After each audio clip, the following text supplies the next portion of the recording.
तो मैं समझता हूँ जी कि हमने तो अल्लाह के फजलो करम से अपना जो है वो सारा ज़ोर डेवलपमेंट पे लगाया, पाकिस्तानियों की फलाह व बहबूद पे लगाया।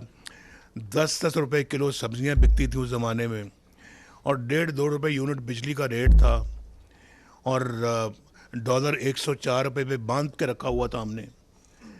कौन नहीं, सब ये सब कौन बातें आप जानते नहीं। और किसके ज़माने में डॉलर 104 से बाहर निकला और फिर 150-200 से भी आगे तजावज़ कर गया। ये याद रखें, ये बहुत बड़ा जुल्म ढाया अपने मुल्क के ऊपर हमने। और जो भी इनको लेके आए, जो भी इनके साथ मिलके जिन्होंने इनको आकर लाभ बिठाया, वो पाकिस्तान के बहुत बड़े मुजरिम हैं। और आज पाकिस्तान को ठीक करना एक जान जोखों का काम नज़र आता है, इतना मुश्किल काम नज़र आता है।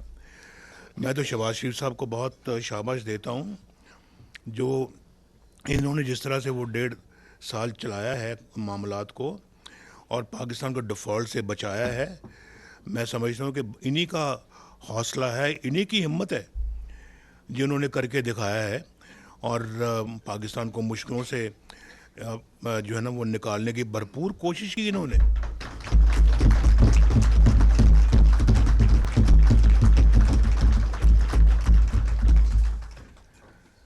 तो मैं समझता हूँ जी कि ये हमारा मुकाबला ऐसे लोगों के साथ है जो, मैं समझता हूँ कि लॉजिक को नहीं समझते, ना मानते हैं।